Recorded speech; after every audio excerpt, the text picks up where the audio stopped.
El universo mecánico y más allá.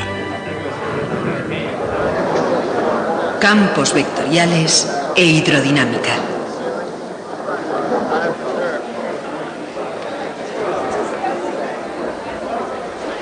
Cuando Isaac Newton formuló la ley de la gravedad, postuló la existencia de fuerzas que actúan a distancia.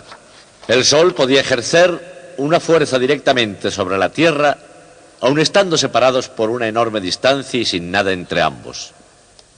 Y esa fue una idea que no satisfizo absolutamente a nadie. Incluso al más ferviente admirador de Isaac Newton, que era el propio Newton, le resultaba molesta. Después, en el siglo XIX, Michael Faraday imaginó sus líneas de fuerza. En la siguiente generación, Maxwell transformó esa idea en la de campo de fuerza y todo el mundo contento. A primera vista, es difícil de ver qué es lo que había cambiado. Las masas y las cargas seguían ejerciendo fuerzas entre sí, las mismas fuerzas, sin nada entre ellas.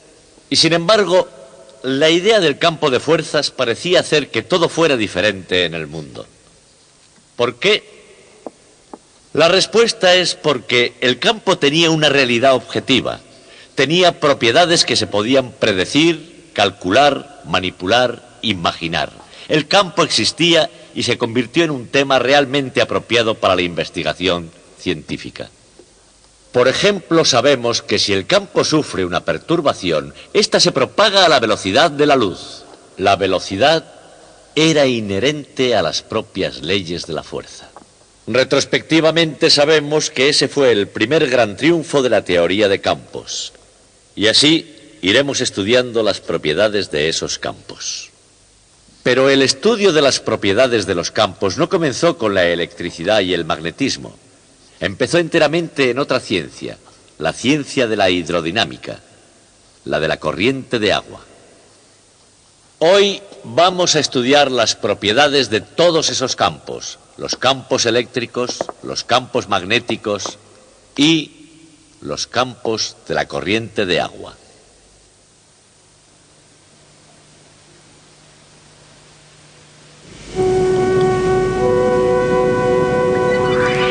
Campos eléctricos, campos magnéticos y campos de la corriente de agua. Desde la creación del universo, o en términos científicos, desde el Big Bang, la naturaleza y todo lo que hay en ella ha acompañado a la corriente. Por ahí fuera, los campos magnéticos fluyen por inexplorados océanos del espacio exterior. Los campos eléctricos ensamblan las moléculas y los átomos formando la materia que compone el universo. Y más cerca del puerto que nos es familiar, en esa cadena de islas planetarias conocida como Sistema Solar, el magnetismo y la electricidad también dejan sentir su presencia. Pero aquí abajo, en el tercer planeta, contando a partir del Sol, hay algunas diferencias y algunas relaciones entre ellos. Una de esas diferencias es que, según es de todos conocido, solamente aquí en el planeta Tierra hay agua líquida. La segunda diferencia, la vida tomó parte en el fondo del mar y los lazos entre toda vida y todo agua permanecen intactos. Durante el transcurso de la evolución, alguna vida cambió, pensó que había cosas mejores que hacer sobre la Tierra y se arrastró del mar a la Tierra. Pero a pesar de la forma o función, del destino o la dirección, todos los seres vivos mantienen ese vínculo con el agua de donde procedían.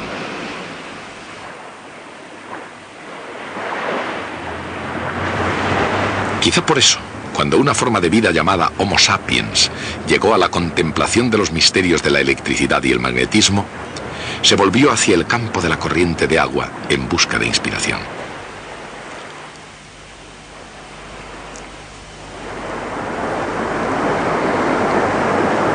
Mientras que puede parecer más difícil hacer encajar los flujos eléctrico y magnético en el ritmo de una corriente de agua, los campos de los tres tienen mucho en común. E incluso en el campo de la corriente de agua puede haber mucho más de lo que se ve a primera vista.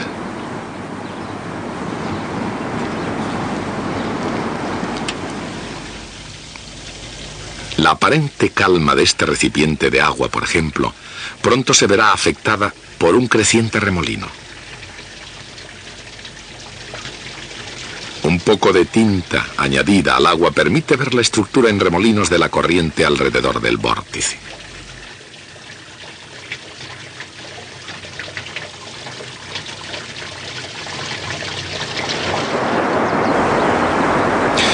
No es que incluso sin la tinta sea imposible obtener una prueba de que el agua está en movimiento. Pero son los efectos más que la propia corriente lo que uno ve de hecho.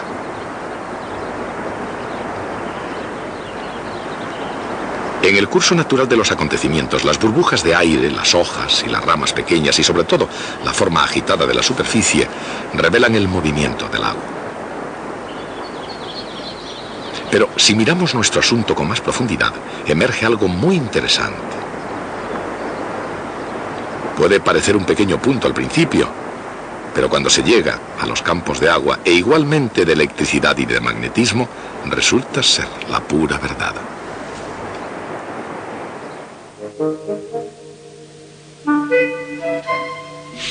En el interior de cualquier masa de agua hay una determinada velocidad en cada punto del espacio y en cada instante de tiempo. Y como la velocidad es una magnitud vectorial, se concluye que la corriente de agua, sin importar hacia dónde fluya, puede ser representada por un conjunto de vectores formando una cierta configuración.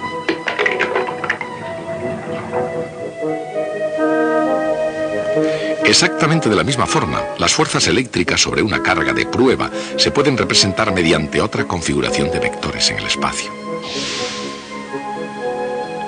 Y también el conjunto de las direcciones que toma una aguja imantada en cada punto del espacio.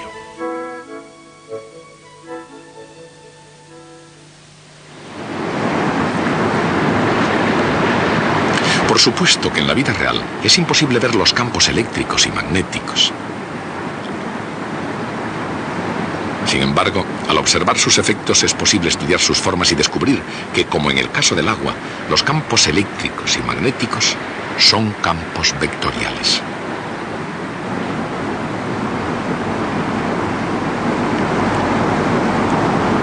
Lo cual quiere decir que los tres son configuraciones de vectores en el espacio y que los tres se pueden describir con el bello flujo de las matemáticas.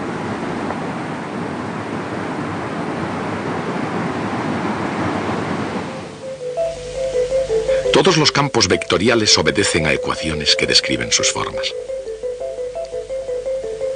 El flujo eléctrico a través de cualquier superficie cerrada es proporcional a la carga eléctrica neta en su interior. Pero el flujo magnético a través de cualquier superficie cerrada es siempre igual a cero.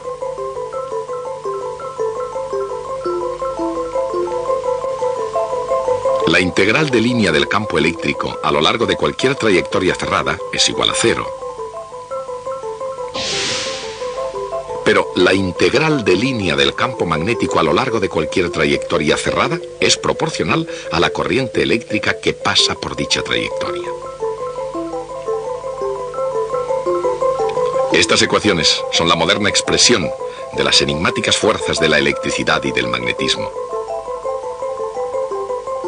Pero, ¿qué se puede decir sobre el campo creado por una corriente de agua?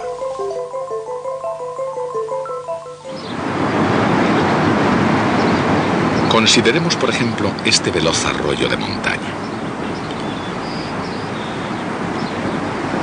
La corriente es rápida e incluso turbulenta en algunos sitios. Pero a pesar de todo el ruido y la furia, este es un modesto arroyo dentro del gran sistema de las cosas, un pequeño afluente de la gran red de ríos y saltos de agua de la Tierra.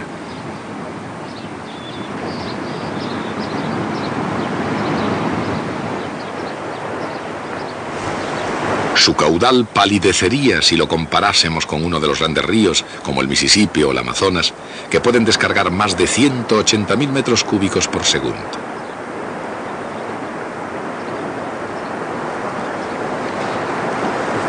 Pero la longitud y el volumen del agua suministrada no son los únicos factores en la corriente del agua.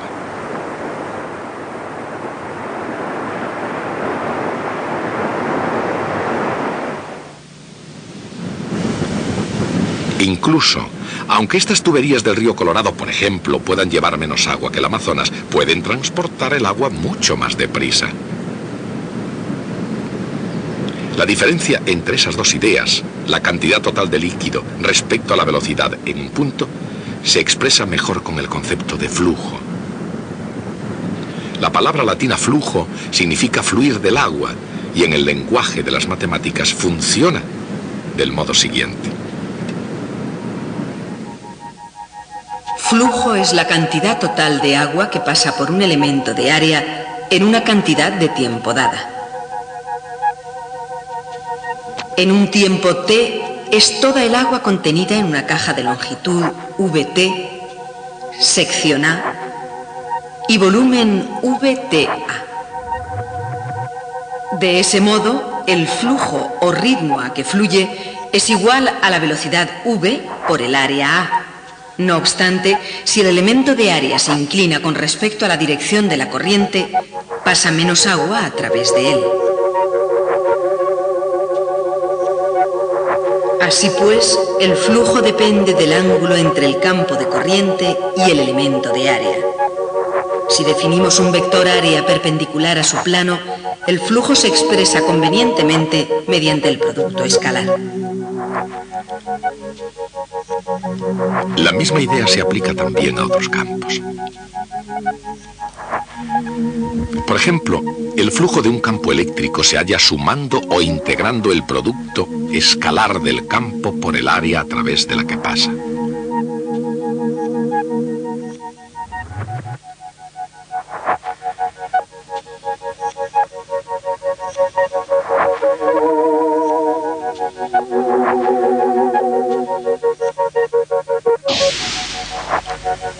Y del mismo modo se expresa también el flujo magnético. La idea es hallar el número total de líneas de fuerza a través de la superficie. De modo que, tanto si contamos el total de líneas de fuerza como la cantidad total de agua que fluye, la expresión matemática del flujo es la misma para todos los campos vectoriales. Pero cuando consideramos el flujo que sale de una superficie cerrada, no todos los campos se crean de igual manera. Imaginemos una superficie que encierre por completo un cierto volumen en el interior de una masa de agua. Independientemente del campo de la corriente, cualquiera que sea la cantidad de agua que sale, esa misma cantidad deberá entrar al mismo tiempo. Y ese es el único modo posible, de forma que en el interior el agua ni se cree ni se destruya. Así, en el agua, el flujo saliente de una superficie cerrada es siempre cero.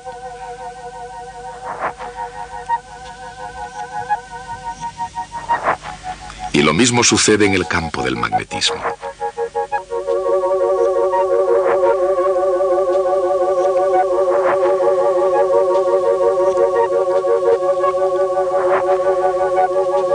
El flujo magnético neto que sale de cualquier superficie cerrada es siempre igual a cero.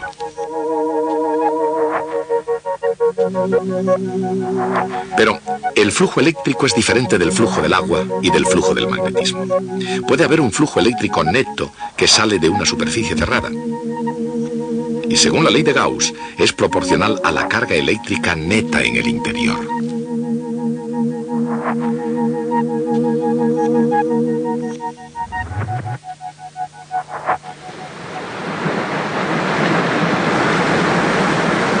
El flujo que sale de una superficie cerrada expresa una diferencia esencial entre los campos vectoriales. El flujo del campo magnético y el del agua que sale de un volumen cerrado es siempre cero, porque ninguno de los dos puede irradiar hacia el exterior desde un punto en el espacio. Por otra parte, es eso precisamente lo que hace el flujo eléctrico: irradiar hacia afuera desde un punto en el espacio. Lo cual significa que en lugar de ser como el agua y el magnetismo, el flujo eléctrico es como el flujo de la luz del sol. El flujo total de la luz a través de una superficie cerrada es proporcional a la intensidad de la fuente luminosa en el interior. Y eso es así, tanto si la fuente de luz es una estrella en el cielo, como si es una bombilla de linterna, e igualmente cierto, independientemente del tamaño de la superficie. De modo que el Sol crea un flujo de luz de forma muy parecida a como una carga eléctrica crea un flujo en el campo eléctrico. Pero, ¿y qué pasa con la corriente de agua y con el flujo magnético? Si esos campos no están engendrados por fuentes que puedan crear flujo hacia afuera de una superficie cerrada, ¿cómo puede crearse corriente alguna? Una respuesta es que el agua se puede poner en movimiento agitándola. Veamos, por ejemplo, una masa de fluido en movimiento circular. Su flujo, hecho visible mediante unas partículas de aluminio, comienza en las paredes y avanza hacia el interior. Con el tiempo, todo ese movimiento va formando como una estructura rígida, con el fluido en rotación, como si se hubiera congelado formando un cuerpo sólido. Esa es una manera de poner las cosas en movimiento. Pero hay otra. Cuando alguien quita el tapón, todo se pone en movimiento. Y más pronto o más tarde se desarrolla una nueva configuración que recibe el nombre de torbellino a flujo de vórtice.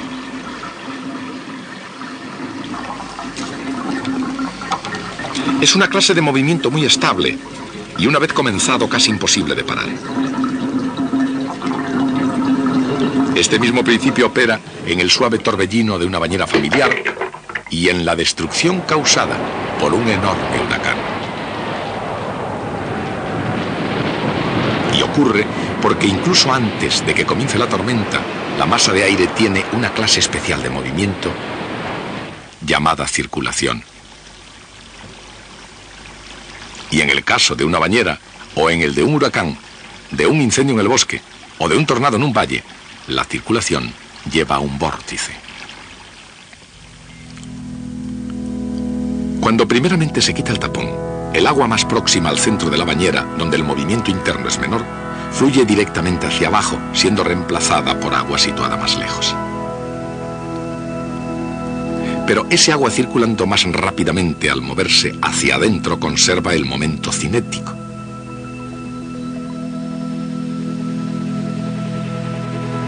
La masa, multiplicada por la distancia al centro y por la velocidad, se conserva para cada partícula de agua.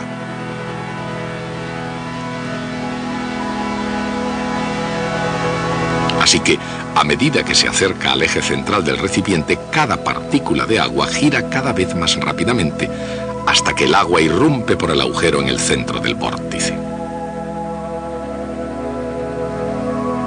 Como cada partícula de agua conserva el momento cinético cuando gira hacia adentro, hacia el vórtice, la configuración básica es un conjunto de circunferencias de velocidad constante proporcional a 1 partido por R, siendo R la distancia al centro del vórtice o sumidero en la corriente de líquido.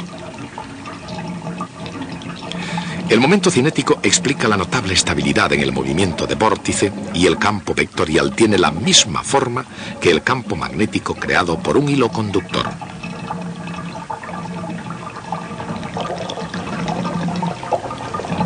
En el vórtice, por supuesto, los vectores representan la velocidad del fluido, mientras que en el magnetismo los vectores representan la intensidad del campo y no la velocidad de alguna cosa. Pero la forma y las matemáticas son las mismas, y juntas ilustran las fuerzas que Ørsted había encontrado dando vueltas alrededor de un hilo conductor. Aunque ese descubrimiento provocó una tormenta intelectual en la comunidad científica, nadie se dio cuenta, de hecho, de que tomó esa forma. Pero eso fue lo que hizo. Y la nueva ciencia del magnetismo giró alrededor precisamente de ese hecho. Y como el campo de un fluido en movimiento tiene la misma forma que el campo magnético, no debería sorprender a nadie que su descripción matemática tuviese también la misma forma. La integral de línea del campo de velocidades del agua se llama circulación. Como el agua se mueve aproximadamente en círculos con una velocidad inversamente proporcional a la distancia al centro, la circulación alrededor del centro de un vórtice no depende de la distancia del mismo. Es una constante proporcional a la intensidad del vórtice. De la misma manera, la integral de línea de un campo magnético es proporcional a la intensidad de corriente eléctrica que crea el campo. Matemáticamente hablando, el vórtice es el origen del movimiento del fluido, exactamente en el mismo sentido en que la corriente eléctrica es el origen de los campos magnéticos. Y así como una corriente eléctrica puede formar un lazo cerrado, un centro de vórtice forma un lazo que recibe el nombre de anillo del vórtice. El campo de uno de esos anillos es el mismo que el campo magnético creado por una espira o lazo de corriente. Los anillos de vórtice, como todos los vórtices, son estructuras asombrosamente estables. Cualquier campo vectorial, tanto eléctrico, magnético o de la corriente de agua, se puede describir con solo dos magnitudes: su integral de línea y su flujo. Así, para cualquier tipo de campo vectorial, se pueden hacer las mismas preguntas. La primera, si puede tener circulación, y la segunda, si puede fluir radialmente hacia o desde un punto. Para los campos magnéticos y eléctricos que son constantes en el tiempo, las respuestas son sencillas. Los campos magnéticos tienen circulación, pero nunca convergen a un punto. Por otra parte, los campos eléctricos irradian desde una carga puntual, pero nunca tienen circulación. Esas son las naturalezas fundamentales de los campos estacionarios eléctricos y magnéticos. Sea de una manera o de otra, es relativamente fácil observar en muchos paisajes la circulación y el fluir del agua. Sin embargo, el fluir de los campos eléctrico y magnético es totalmente otra cosa. Aunque sean igualmente reales, son más difíciles de captar. No obstante, en términos físicos, los campos eléctrico y magnético existen en el espacio lejos de las cargas o corrientes que los crean.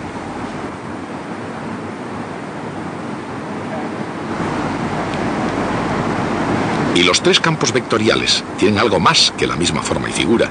Tienen también energía. Por ejemplo, en un campo eléctrico, como el de un condensador, la energía puede provenir de una batería que haga el trabajo de mover cargas contra la fuerza de sus mutuas atracciones y repulsiones.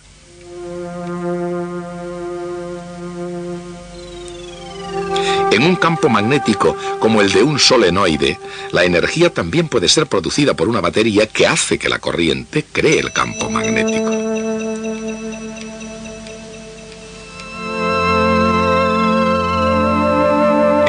En el caso de un fluido, el trabajo se realiza al poner el fluido en movimiento, y en ese movimiento del fluido es donde reside la energía.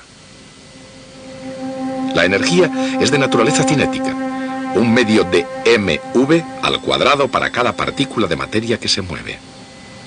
Como el fluido es continuo, es mejor expresar su energía por unidad de volumen, como un medio de la masa por unidad de volumen, o densidad, multiplicado por la velocidad al cuadrado. Pero en todo caso, la energía reside en cada punto del espacio proporcional al cuadrado de la velocidad de ese punto. Y por esa misma razón, la densidad de energía en un campo eléctrico es proporcional a E al cuadrado en cada punto. En un campo magnético es proporcional a B al cuadrado en cada punto. Tanto si es magnético como eléctrico o un líquido en movimiento, la energía por unidad de volumen almacenado en cada uno de esos campos vectoriales es proporcional al cuadrado del campo en cada punto del espacio.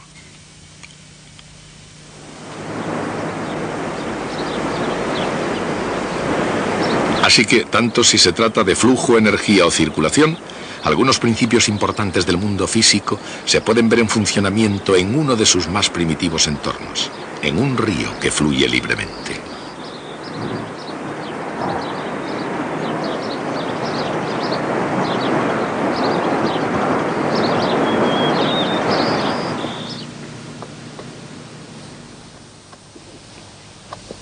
Piense lo que piensan, que hay demasiadas velitas para que sea mi cumpleaños. Pero ahora voy a apagar algunas de ellas, y lo voy a hacer de una forma difícil. Las apagaré utilizando anillos de vórtice, en todo el camino desde allí. Esas olorosas sustancias que yo he puesto dentro de esta lata producen humo, como pueden ver, y harán que los anillos de vórtice se conviertan en anillos de humo, que tienen estructuras muy estables y durarán lo suficiente como para llegar hasta allí y apagar las velas cuando yo dé un ligero golpe en esta membrana. ¿De acuerdo? ¿Cuántos de ustedes piensan que puedo apagar las velas de este modo? Muy bien, pueden irse. Los demás que se queden a observar lo que hago. Atentos, observen.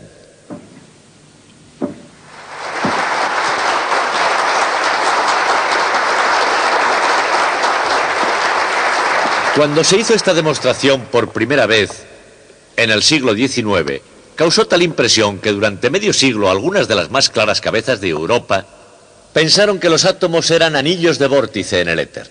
Pero ya llegaremos a esa historia más adelante. Ahora lo mejor que pueden hacer es irse a tomar un poco de aire fresco.